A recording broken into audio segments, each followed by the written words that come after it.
Kayangan mapan ning repat kepanasan sapa?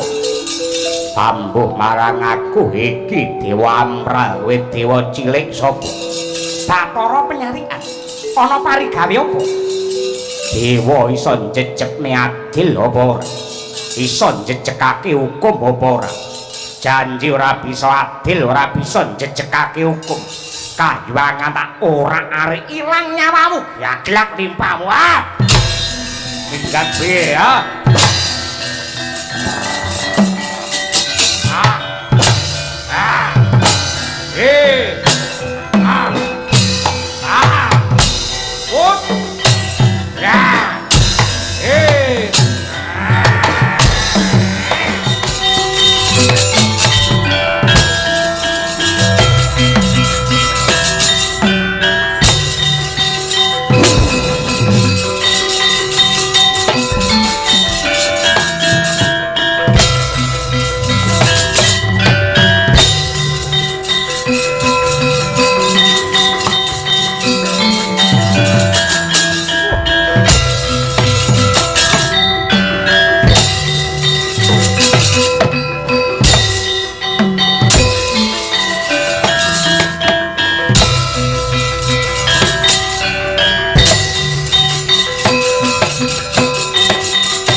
Tongeng entek-entek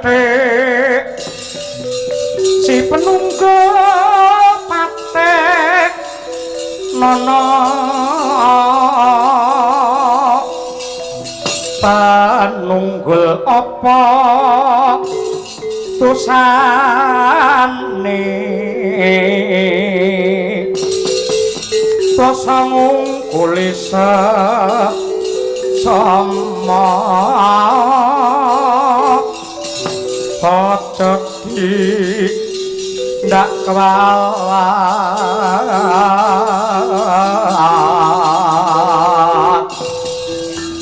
lah iya bener kandamu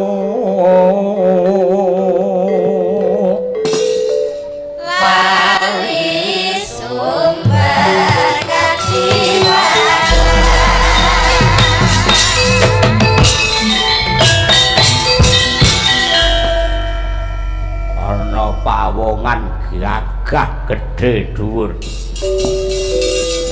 wani lumebu ning alas reksa muka aja nganti kowe mati tanpa aran mrogage ngaku sapa kowe Gus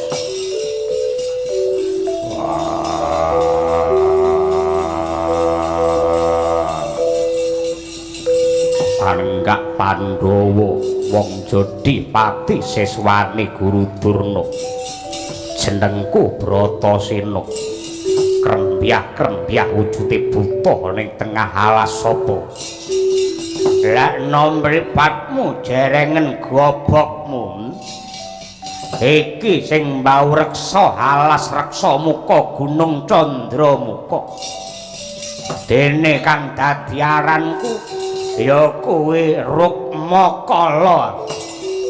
Rukmakala ya dasar para nyata.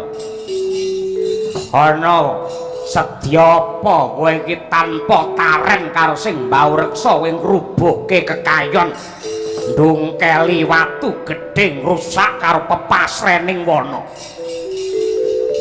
mumpung ketemu karo kowe sisan gawe aku bakal bloko kondo wi anane aku ngrusak alas iki mergo aku goleki dununge apa sing tak upaya sing tak goleki apa sebono saka guruku Durna ya kuwi kayugung susuwe angin apa kayugung susuwe angin aku sing wiwit kuncung nganti gelung mapan ana kene aja meneh kok weruh krungu wae lagi iki kayugung susuwe angin mula kowe aja ngayawara kowe aja nglindur kowe aja ngimpi nang kene ora ana wujute kayugung susuwe angin sing enek kayugung susune sinden lambene dilawanan tekan tindi janji ora gelem nuduhke udel-udel wadukmu apeko pedhot boyokmu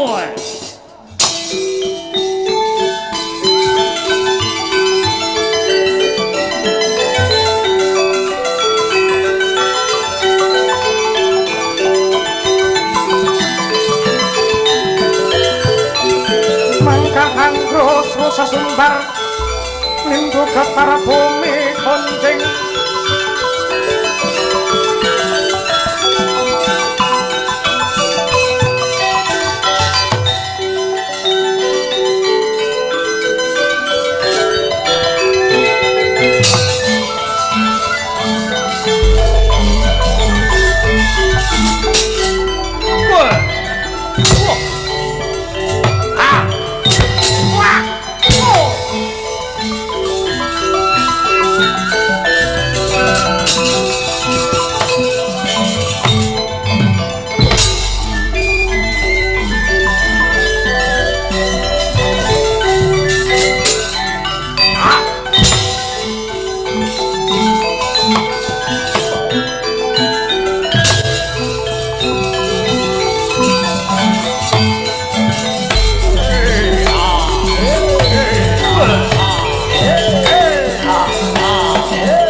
adus keringet bojone malah mangan sego pecel enak nih lho Bu ya sambele kaya ngono ning sambel Ponorogo iki pedes nganti wetengmu mules tan ulunga mencret bangga enak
setan ngawruhi kang tekane tanpa sangkan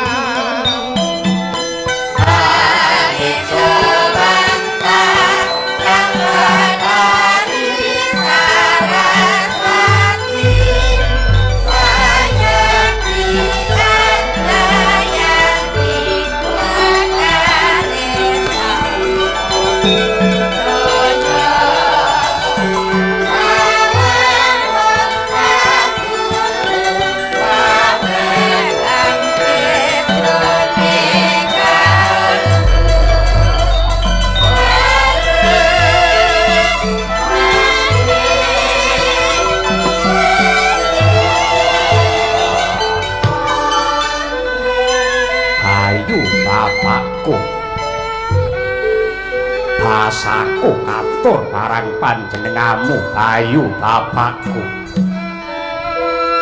Hastungkara sidam sekaring bawana langgeng iya nggir Bratasena ndak tampa gawe bombong ing rasa pangestu kumara gage tampanana ndak tampa tanganku loro mugi dadi jimat babar pisan ora nglegewa ilangi denawa ingkang miyos jebul malah Bathara Bayu aku nyadong dawuh bukulun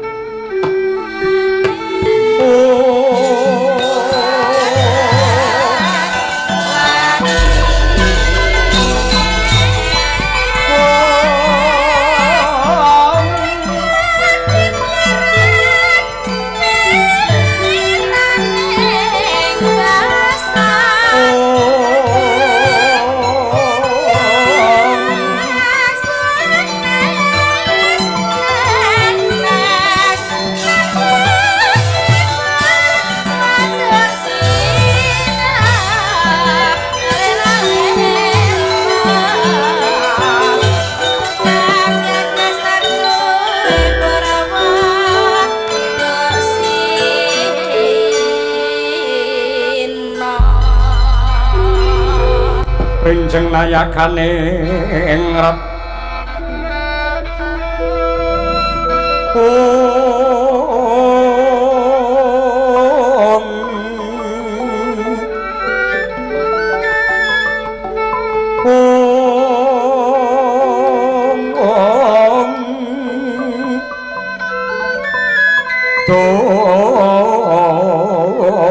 tengrat kotomo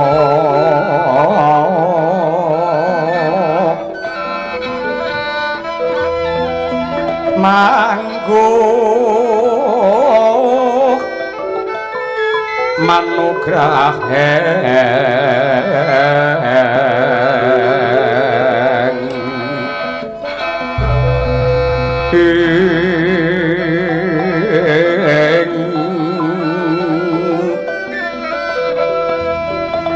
lan siswanto sakutra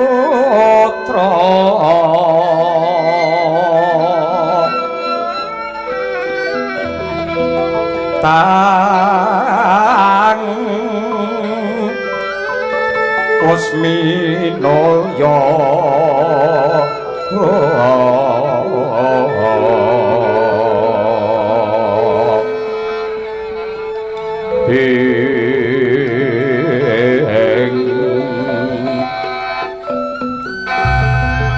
Pangusminoyo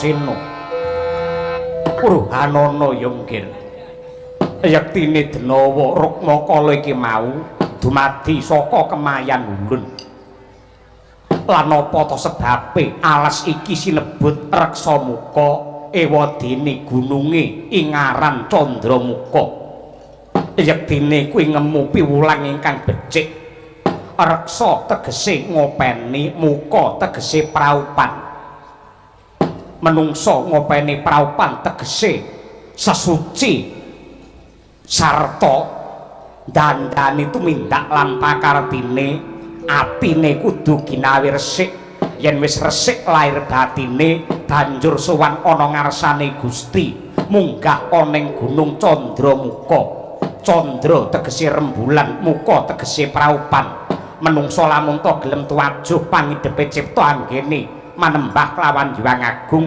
sumunar pasuryane nganti kaya rembulan purnama sidi kejaba saka kuwi Sena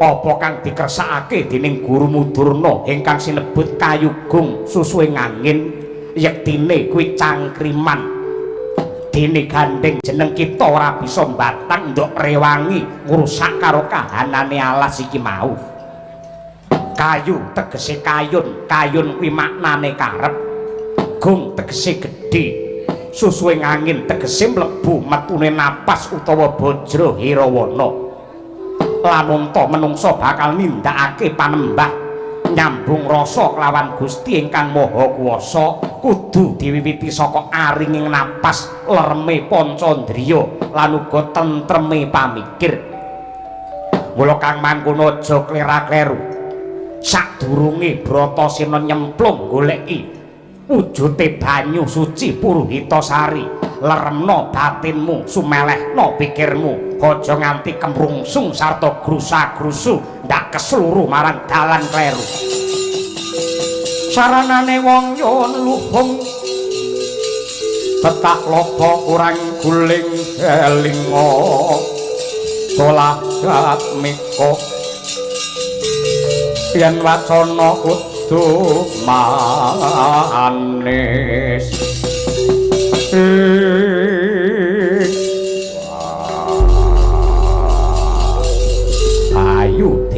lumaku banget panarimaku kaya lumaku wanci pangklong kepapak obor sewu sakwuse aku nampa pituturmu ingkang becik Ripalungguhan iki tak pundi pangandikamu aku njaluk pamit njegur segara kidul goleki banyu suci Puruhitasari nadyan kaya ngapa lan kepiye kowe iki dudu wong pidak pejaraan saudon saurupan lamun ta weruh lawan jatine kasampurnan besuke uripmu bakal piguna tumrape bebrayan agung Bratasena Dewa Tukaka marang kang soreng prang Wetane aron-aron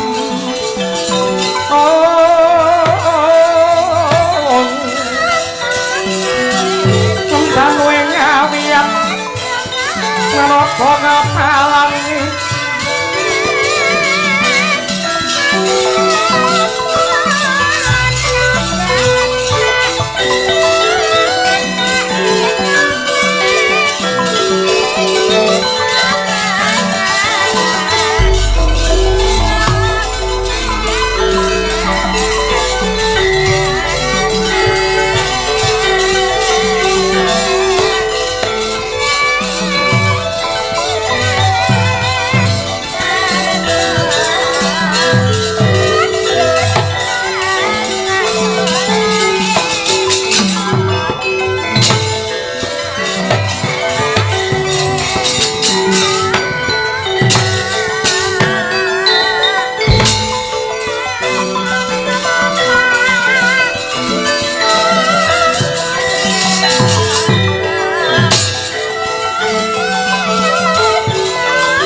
kuning angin gugur agraning arga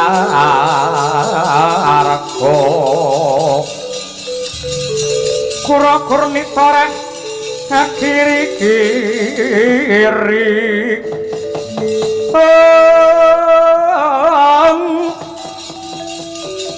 kura-reh makiri-kiri Harak bumi prakempito Padula mangambak ambak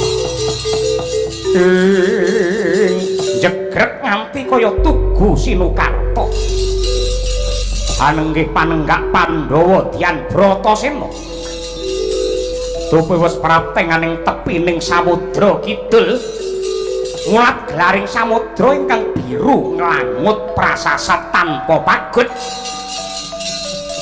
parandene wis kenceng tekate gembleng sedyane tan mundur ing geguntur tan mendho ing bebaya ciptaning driya kowe becik prateng pati lamun to datan bisa kadunungan jatining ilmu kasampurnan. Oh Sindra mangsa sumangkat sang Bratasena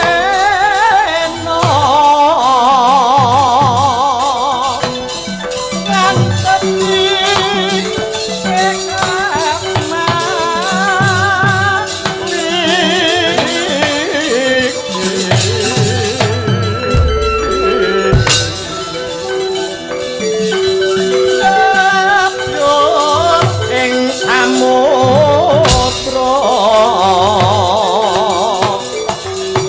mendok ing Babaya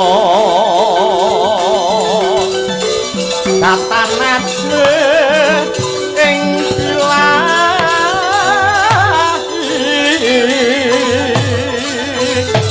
golonging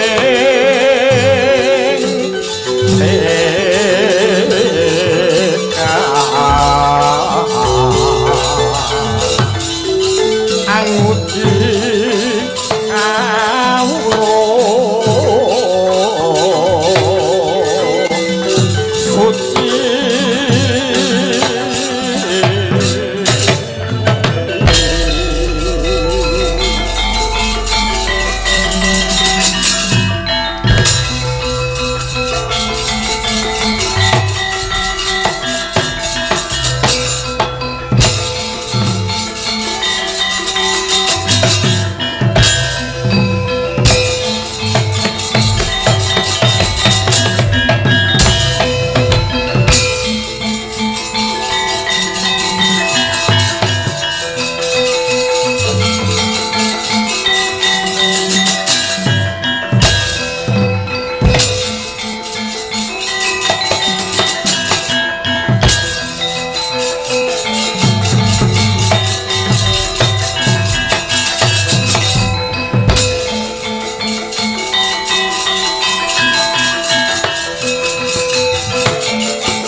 sailange naga.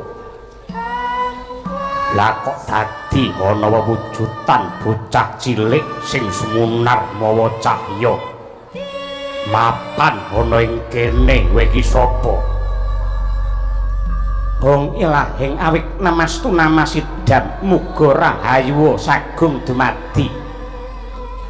Purhanana ngger Bratasena. Ulun iki dununge ingkang nduk upaya.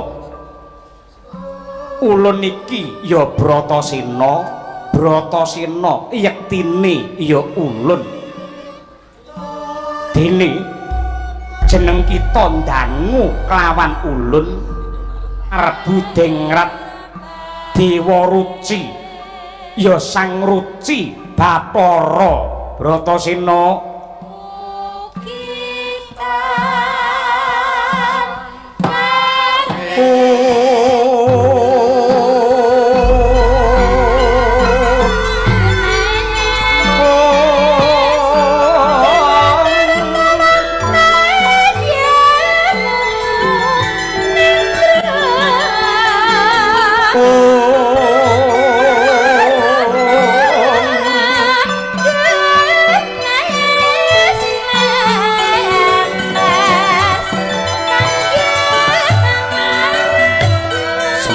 Pangabekti kula kunjuk pepodo paduka sangadi bukulun. Ya nggih Bratasena wis ulun tampa. Murhanana ulup yektine guru kita Resi Durna kae bener lan kae pancen guru ingkang utama. Jeneng kita nyemplung ana madyaning samudra tanpa mitung bejo kelawan cilaka mukti apa dene bilahi ngantepi kelawan kesaguhan perintah dawe guru. Tegese jeneng kita kuwi uga murid ingkang utama.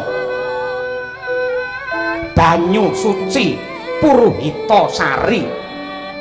Puruhita tegese wong kang meguru ngegulang kawruh. Sari-sarine wong gayuh kawruh ngudi ngelmu meguru kelawan guru kuwi yektine ya mung ngaup pepadaning guru manut ing reh dawe Sang Dwija. Aja kok mung lara nadyanto pati nduk tekati waton kuwi perintahing guru. Anggen kula keraya-raya kados mekaten karana upaya gegulanganing manah kula piwulang kasampurnan sangkan paraning dumadi bukulun. Sena yen pancen jeneng kita kepengin weruh lan sumurup kawruh kasampurnan ripalungguhan iki aja wedi kangelan manjinga angga utawa angga ulun liwat karna ulun ingkang kiring. Ing kono jeneng kita bakal weruh kelawan jatining urip kita Bratasena.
Prasasat curiga manjing warangka.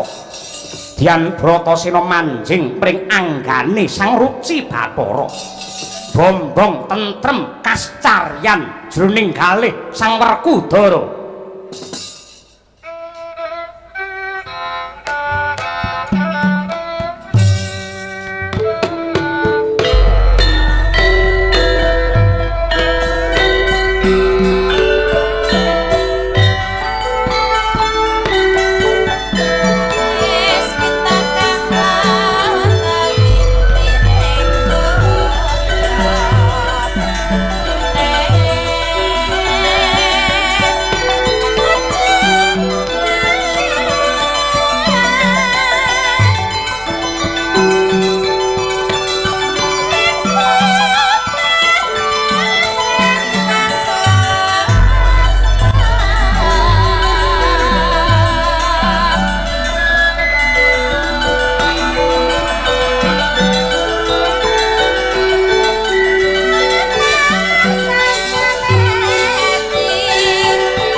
ngestung para sidam sekaring bawana langgeng Bratasena mruhanana manungsa ingkang becik mono kudu gelem budidaya dimen antuk kasampurnan ya sanadyan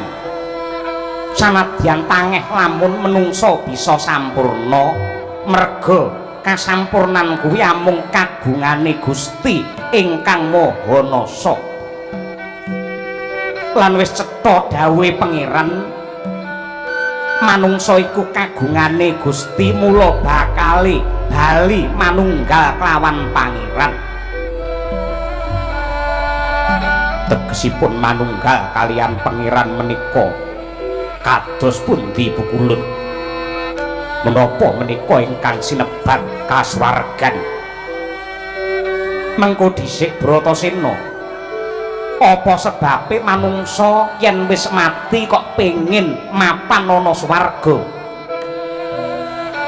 karana ing kasuwargan menika punjering rasa marem wontenipun namung nikmat mupangat bagya mulya nikmat sing kepiye ingkang nduk karepake ing kasuwargan dening pangeran dipun cawisi dedaharan ingkang mirasa unjukan ingkang seger sandangan papan ingkang indah lan dipun ladosi dening para widodari ingkang sulistya ing warni Bratasena apa kaya ngono kuwi ingkang sinebut sampurna tegese swarga ingkang nduk kandhakake mau manungsa isih kegubel dening pepinginan lan rasa milik sinurung ubale nepsu mongko nepsu kuwi yen diuja ora ana mareme lan rasa marem kuwi timbule saka kasembadaning karep yen manungsa isih karido dening pepinginan tegese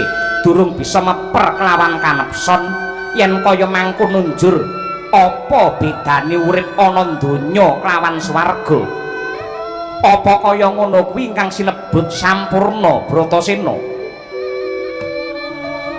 rumaos bodho lan cubluk balilu manah kula Bukulun Sena ndak baleni manungsa iku kagungane Gusti besok bakal bali marang Gusti tegese ingkang sinebut sampurna mono lamun ta manungsa wis bisa tetunggalan kanthi langgeng kelawan pangeran lajeng kados pundi menungsa saged manunggal kalian Gusti lan caranipun kadibaran titah kudu tuwajuh angesti lan tutmuri marang sifat-sifate pangeran weda suci kae dumadi saka pirang-pirang piwulang kautaman lan saben-saben bakal maos kitab suci sarta nindakake pangibadah kudu diwiwiti kanthi ukara nyebut asmane Gusti ingkang Maha Welas lan Asih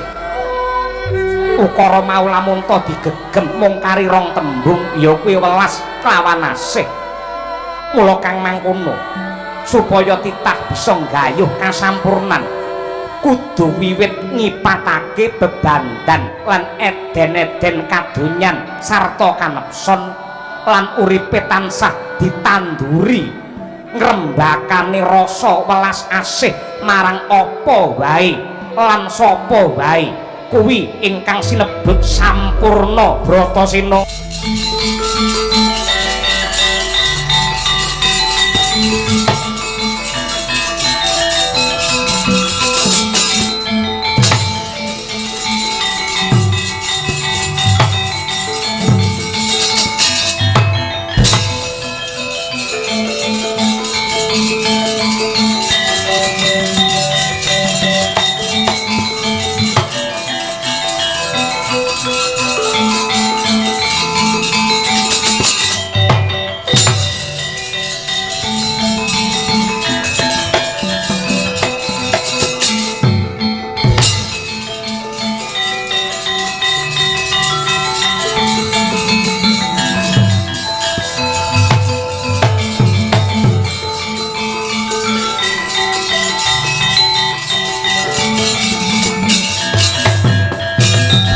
samara pamoring suksma Sinukmaya winak ya ing asepi sinimpen telenging kalabu ing ngaturaken panuwun ing tanpa pepindhan dhuwur samangke kula sampun gegem kawruh kasampurnan sangkan paraning dumadi wose ya bak welas asih lan ngelmu sing nduk gegem ripalungguhan iki yen kanggo dirimu pribadi yektine mung mahanani rasa kumprung lan sesungaran mula becike kawruh kasampurnan sebarno marang kabeh para kawula dasih ingkang mbutuhake ripalungguhan iki tetelen jiwa kasatriyanmu ngagema jiwa brahmana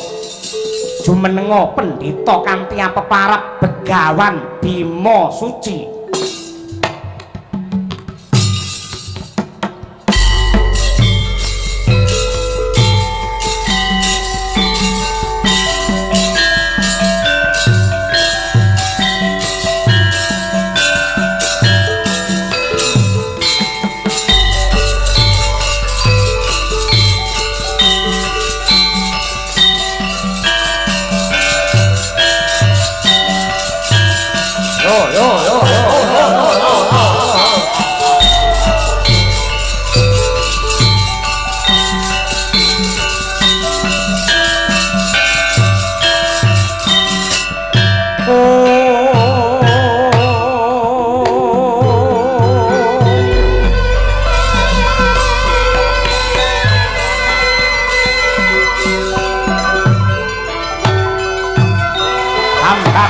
Gondowangi arum lir Banjaran Sari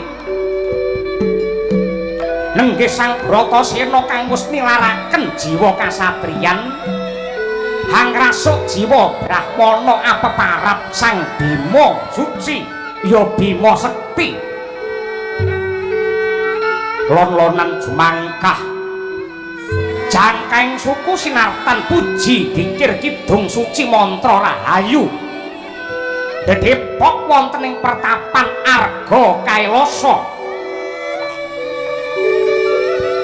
nggih nyebar kawruh kautaman linandhesan rasa asih pring pepadaning titah satemah akeh ora mung atusan ewon para siswa nggih sumuyut pring pepadaning Sang Bima Suci ngambar harum kondhang kabyawara Sang Bima Sena nggih nyebar kawruh utama lambarane rasa tresna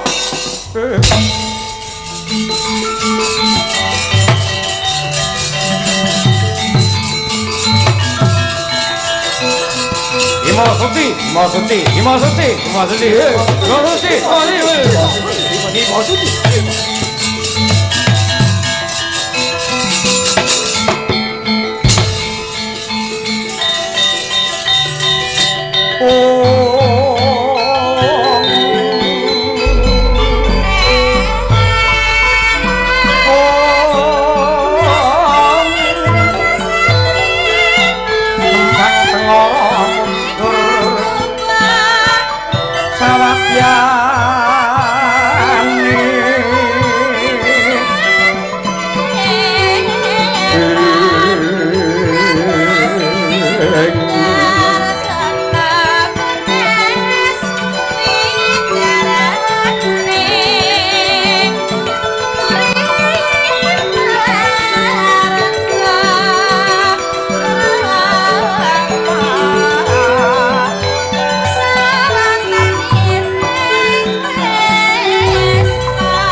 Madya ratri wus kawuri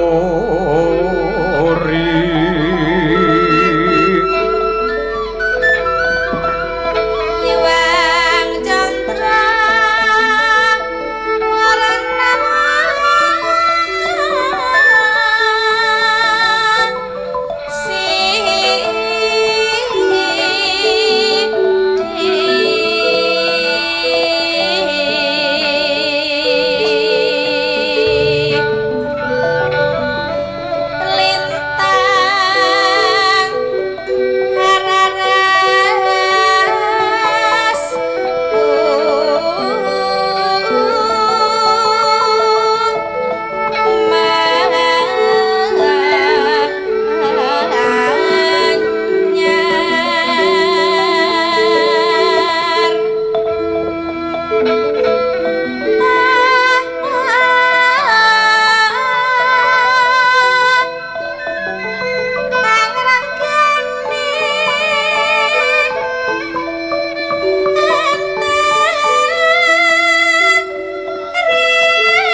ana tangis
sarawuhe Bathara Guru ana ing Arga Kailasa aku ngaturake pambagi Astungkara Sidam Sekaring Bawana langgeng Werkudara nadyanta ora genep lan jangkep tata keramanmu sing tegese ora sembah bekti kelawan diwa ning ora dadi apa nanging nadyan kaya ngapa lan kepiye Jawata mudhun mring Marcapada mesti ngemu wigati yen pancen ana bab ingkang bakal ndok babar mara kaki kandhakno karo aku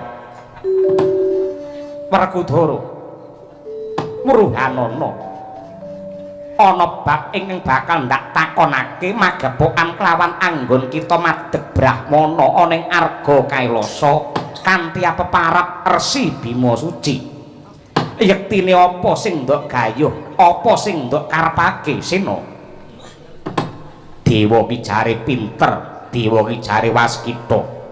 Ning yo kene kok malah takon karo titahe. Kudune panjenengamu pirsa karo lakone Bima Suci. Nadyan ulun wis pirsa nanging adile wong takon kuwi kudu diwangsuli. Yen pancen wis ngerti yo kene kok dadak takon. Saiki ngene wae Werkudara. Saiki aku dewa bodho Yamadipati sing ora pinter ora waskita. Kowe madhep pendhita. Gene iki mengku karep apa? Kenapa kok ndok pulangake kawruh werit sing jenenge ngelmu kasampurnan? Kuwi karepmu apa? Anggon kumulan kawruh kasampurnan supaya manungsa ngerti marang kasampurnan. Ya kuwi sampurnaning urip kanggo gayuh marang sampurnaning pati. Nadyan gegayuhan kita kuwi becik nanging iki mengko dadine ora prayoga sebab kanthi Bratasena medhar kawruh kasampurnan utawa dununging panembah jati tanurunga bakal ndayani para dewa ora kinurmat dewa ora kajen sebab lereke iki mengko manungsa ora gelem nyembah kelawan dewa nanging nyembah marang Gusti ingkang Maha Kuwasa pakartimu ingkang kaya mangkono ndak anggap luput wani karo panguwasane para Jawata mengko dhisik sejatine sing bener kuwi menungsa nyembah karo Gusti apa nyembah karo dewa ya nyembah kelawan Gusti banjur yen aku nuduhake panembah sing bener marang para kawula ya kene kok anggap luput kok anggap kleru kuwi kleruku mapan ana ngendi patramu ora luput nanging lereke iki mengko akeh para kawula sing padha ora gelem ngajeni lan ngurmati karo dewa yen pancen dewa pengin kajen pengin kinurmat carane ora ngene yen pancen kowe pengin duweni kawibawan waton dewa cacane apik pakartine becik gelem tumindak adil lan jujur kawula ora sah ndok perintah bakal ngajeni karo dewa saiki malah ora ariken nalarmu dewi kenapa kowe malah ora kajen ora duwe kawibawan kuwi mergo kawula wis jelek kawula wis bosen mergo rina wengi kok apusi kok gorowi waton ora silak saka batinmu dewa sing lenggah ning dampar kadewan ki pakeme mung 3 1 janji 2 ngapusi 3 korupsi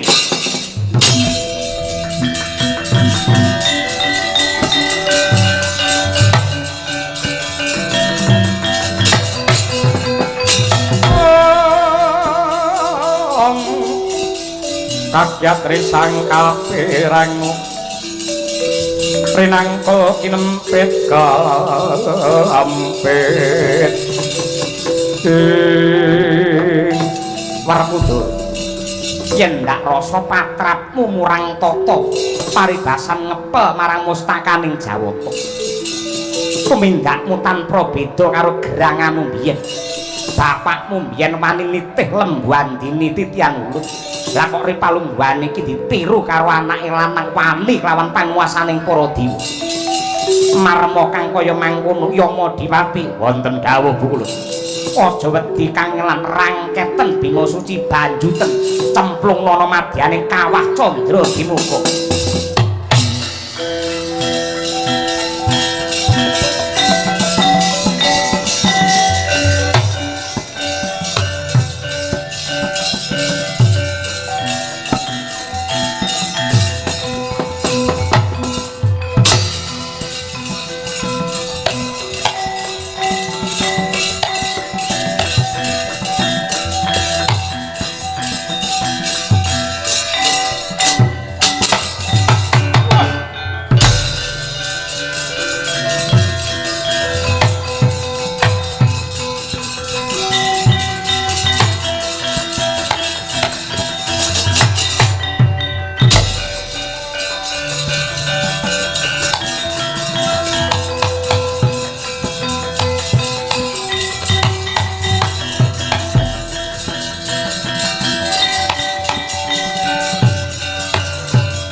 Pati Darmaputra Myangari Danan Jaya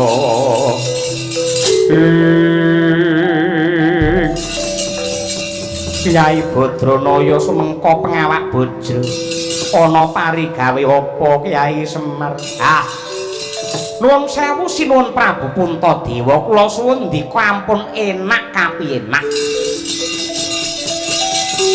adimu panenggak wong Jodipati saksampunipun ngregem kawruh kasampurnan lajeng madheg Kyai wonten ing Arga Kailasa ingkang ngandadosaken mrinane para dewa satemah bantah dredah dados panca bakat adimu sakmangke dibanjut dicemplungne wonten madyaning kawah Candra Dimuka kaliyan Yamadewati mongko kula taksih kelingan sumpahe Pandhawa niku ngibaratin ndok sapetarangan mukti siji mukti kabeh mati siji kabeh mbelani yen adimu Cintraka yen adimu Cilaka ngeten iki sampeyan dadi anak mbarep mosok mung meneng wae ngoten niku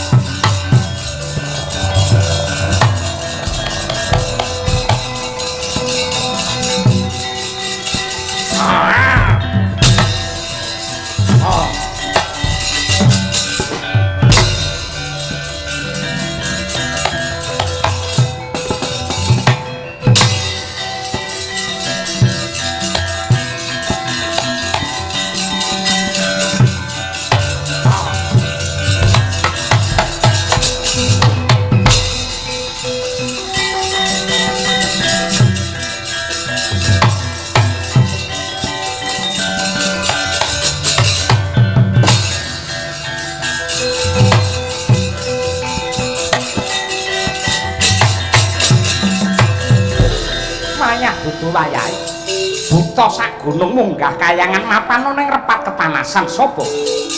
Pambuh marang aku iki Dewa Amrawe dewa cilik sapa? Bathara penyarian. Ana parigawe apa? Dewa iso njejekne adil apa ora? Iso njejekake hukum apa ora? Janji ora bisa adil, ora bisa njejekake hukum. Kayuwangan tak ora arek ilang nyawamu. Ya gelak limpamu.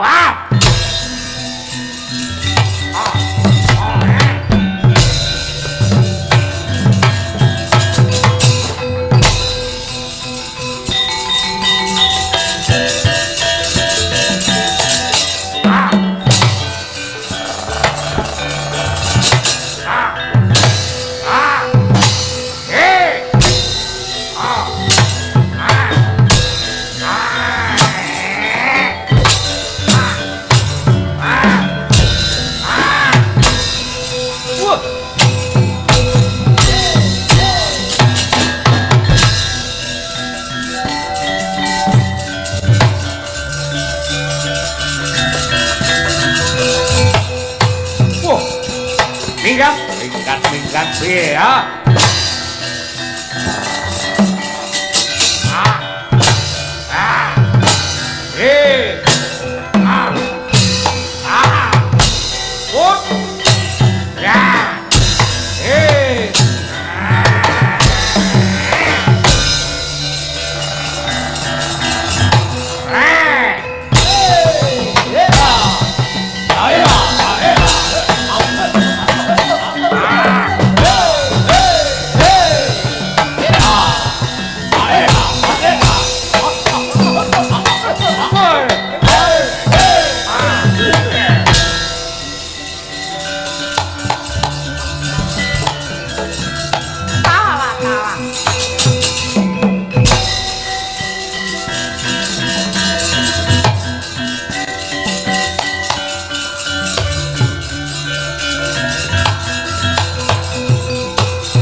Aja kesuwen Werkudara nyemplunga ana kawah Candra Dimuka. Aturane tumrap wong sing dicemplungne ana Candra Dimuka kuwi mung sak geleme ambyak awur-awur apa ana pakeme. Ya mesti ana aturane, ana bukune. Dina iki sapa sing ndak cemplungne, sesuk sapa ngene kabeh wis tinulis. Manut pakem apa pancen dina iki Werkudara kudu nyemplung ana madyaning Candra Dimuka. Ya ora ning iki dawuh tunggal saka Sang Hyang Jagat Girinata. Tegese panguasane dewa ki mungkin Naryagada. Mesti wae kowe marem yen diperintah Bathara Guru nyemplungake Werkudara ana Candra Dimuka. Merga pancen kowe iki duwe rasa pangigit-igit karo bapakku lan anak-anake kabeh. Lemu nuruti karepe anakmu Nagabaya, lemu nuruti karepe bojomu Bumiayu. Nganti kowe tegel tega mentala nginger marang jejeking ati rasa kakean sangat cemplungke, rasa kok cemplungke nyemplung dhewe.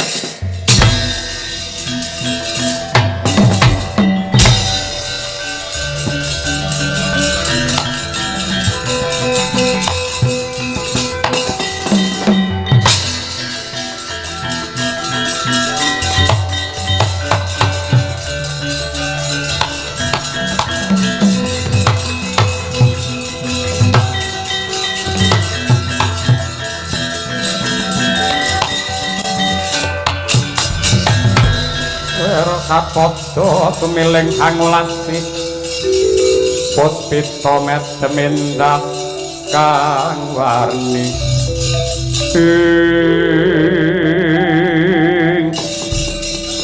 ngaturaken kedrawasan Adi Guru punapi Kakang Gunarsi Narada. Wah, sampun marambah makaping-kaping kula caos pemut dumateng jengandika Adi Guru. Anggen paduka menika nyiksa dumateng sukmanipun Pandhu malah ripalungguhan samangke dipun tambahi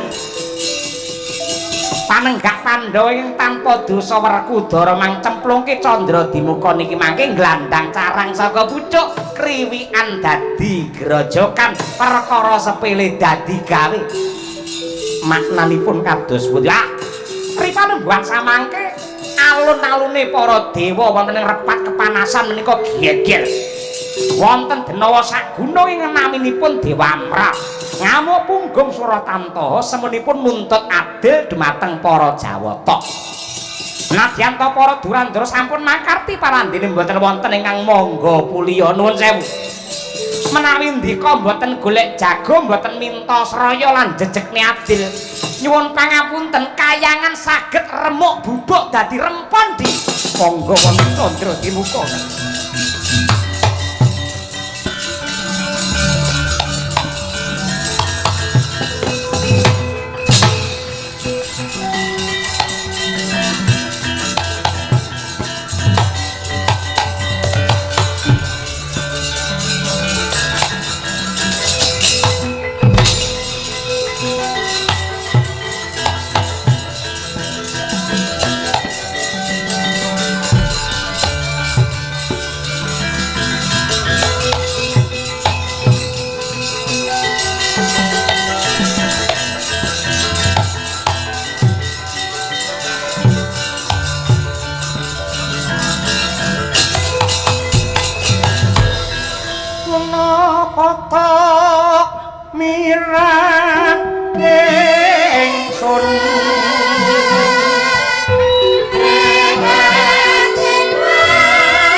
Gegirisi kawah candra di muka panase kegila-gila ndut abang branang mumpal-mumpal panjerite para-para sukma ingkang siniksa ing kono parandene ana sukma kekalih ingkang jegreg datane bak pasrah sumarah mring jidare kang Mahanasa.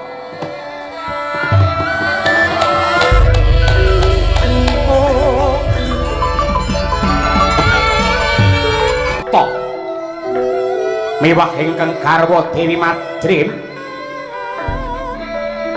sanadyan ing papan pasiksan ingkang kebak panandhang kawis tinggal sadakep saluku tunggal tingkem netra kekalih nadyan to Dewi Madrim bisane mung magep-magep megap-megap ngraosaken awrating panandhang parandene den sapih dening Sang Pandhu Dewayana ucap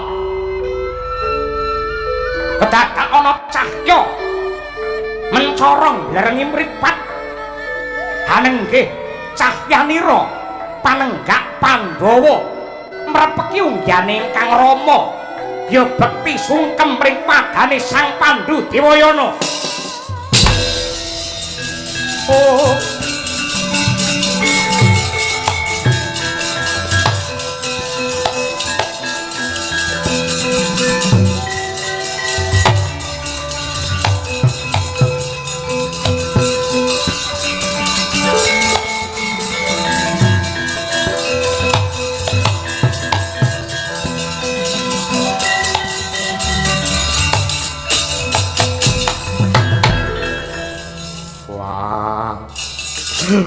Bapakku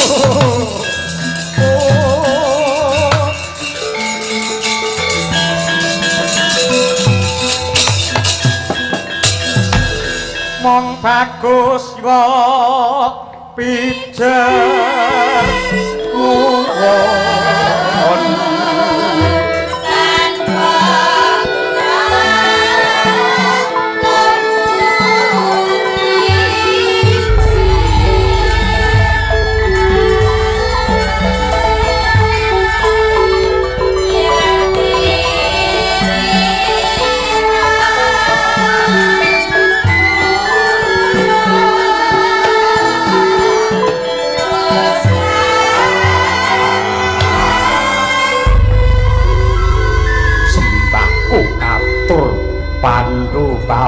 kowe. Ya nggir Bratasena wis ndak tampa. Kowe iki ngopo, Le? Kowe iki ngopo nek nyusul aku ana kene? Kene iki papan pasiksan sing ana mung panandhang. Kowe aja neng kene. Kowe mulya wong gagah Bratasena, kowe mulya. Wah. Kaya jebol dadaku ro kahanane Bapak Pandhu Ibu Madrim. Disiksa ning Candra Timuka. Bedahe apa aku keceh bondo kemul kamukten yen wong tuaku ngagak-agak aku neng kene aku mau bali Bapak.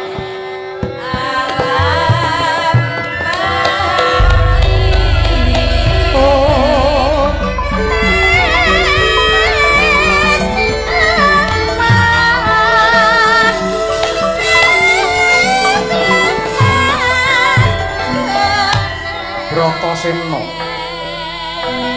Werkudara semono kasetyan lan bektimu marang wong tuwa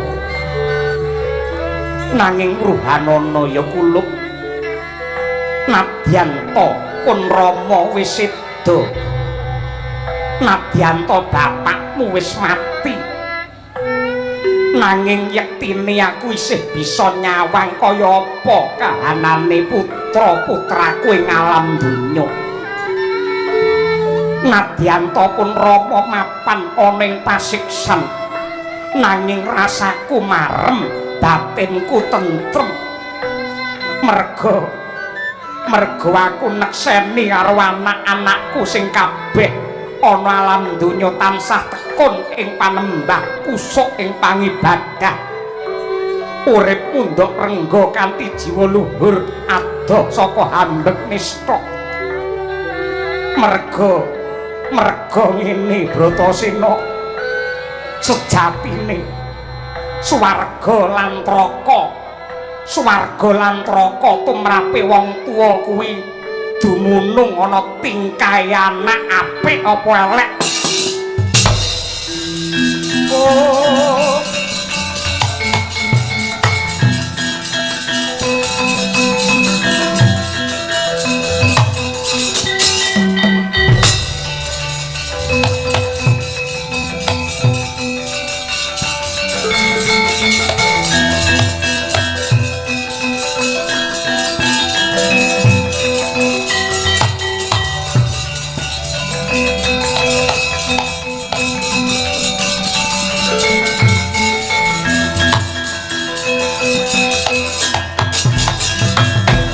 Kalaruta godha guru kula yen tanamutusa sang Sri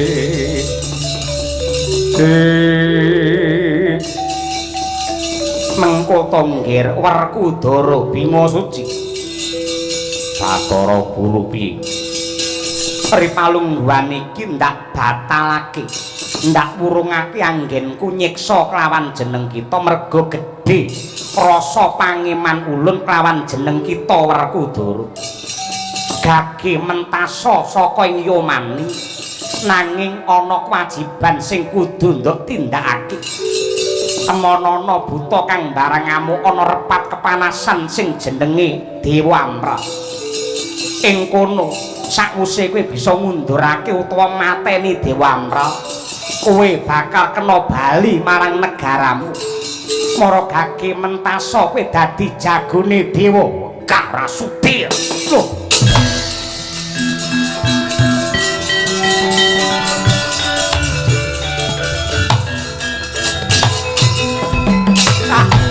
nek ora gelem ki naware kepiye ya Bima Suci? Bedahe apa aku urip kepenak nanging yen bapakku karo mbokku ngagak-agak melet-melet ning luwih becik aku amor ning kene ngan sak mudarku sing maknane kepiye Aku gelem mentas saka kene ning aku duwe panjaluk. Aku sing bakal nyirep kraman saka Kajuwangan ya kuwi wujude Dewamra. Ning panjalukku wong sing tanpa dosa. Bapa Pandhu Ibu Madrim munggahno ning swarga aku gelem mentas.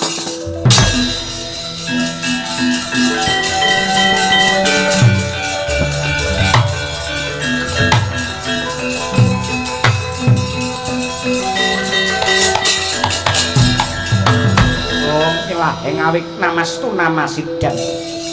Iya Bratasena iya. Gandeng Kahyuwangan kahanane wis remuk kaya mengkini. Mesti wae ulun nyembadani kang dadi panyuwun kita. Wiwit dina iki panandhang kang sinandhang dening Pandhu klawan Madrim pundhak pugut jumbuh klawan panjalukmu Werkudara. Bapakmu karo mbokmu dina iki tak unggahake ana ing kasuwargan Tundha Sanga anakku.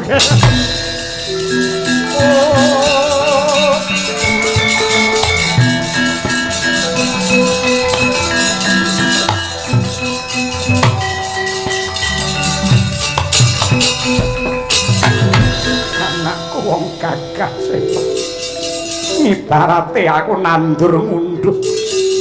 Anggenku glowentah lan uga prihatin kanggo Pandhawa nyatane Ripalungguhan iki anjok kamulyan. Kowe anak sing pinter mbagusi karo wong tuwa. Kowe anak sing pinter ngentas kacintrakane wong tuwa, anak sing pinter ngangkat kamulyane wong tuwa. Kowe anak birul waliden tenan kowe. Oh.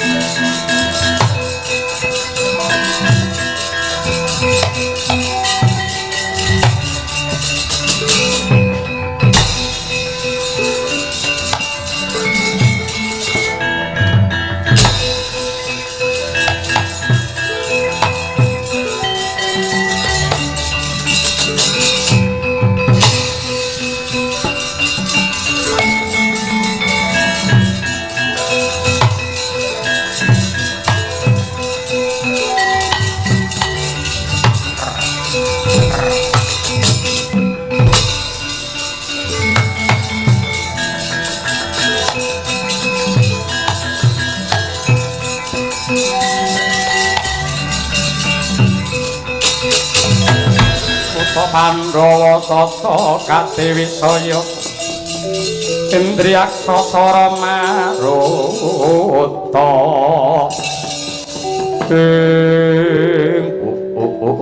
ladal Duramrata Jayamrata gerbut tenaku sayuta mara sakethe uriampyakan kaya wong jala rebutan kaya menjangan mati. Dewa do kalang kabut semune golek jago wong gedhe dhuwur sapa? Panenggak Pandhu Raden Werkudara ya Bima Suci kuwi sapa? Dewamra.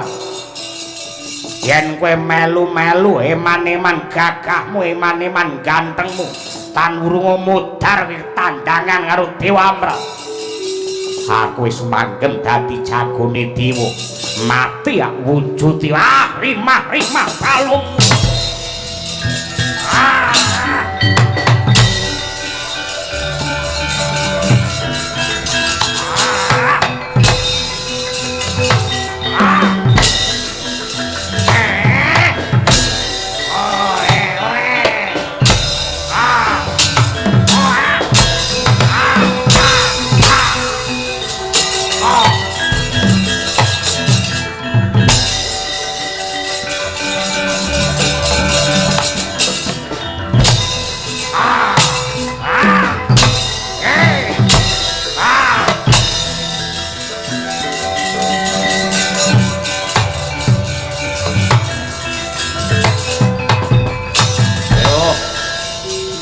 Samu barang kaprawiranmu wis ndok suntak.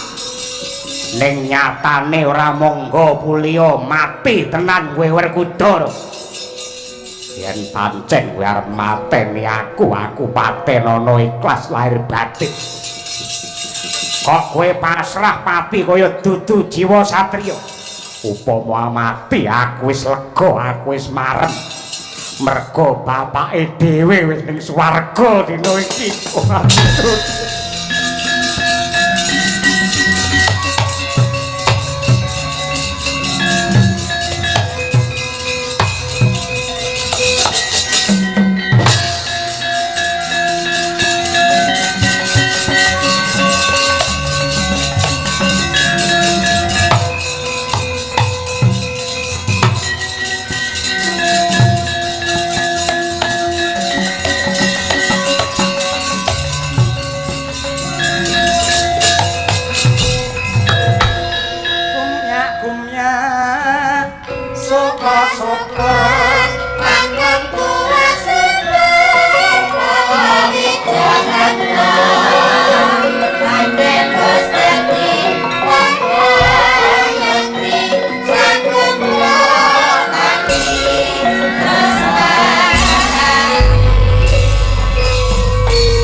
Sinugraha ing Gusti sedya ingkang hayu nyatanipun manggih rahayu. Dharma ingkang dipun tindakaken dening Sang Bima mboten namung piguna tumrape para kawula ning kuat ngentas marang kasuwargane tiyang sepuh kekalih satemah ambabar hayu lan rahayu. Jiwa ingkang prawira suci ing budi nenggih Ndarasena mugi saged tinulat lan tinulada dening anak kula Bagus Labib Nur Irham tetepa dados lare ingkang soleh pinter mbagusi dumateng tiyang sepuh. Dene kula Semar ingkang ngayahi wajib ngurmaosi kathah ing reh kalepatanipun mila nyuwun gunge samudra pangaksami. Sak beja-bejane sing lali isih beja sing eling lan waspada kanthi panyuwunan muga-muga slameta sing nanggap, slameta sing ditanggap, slameta sing mirsani tanggapan.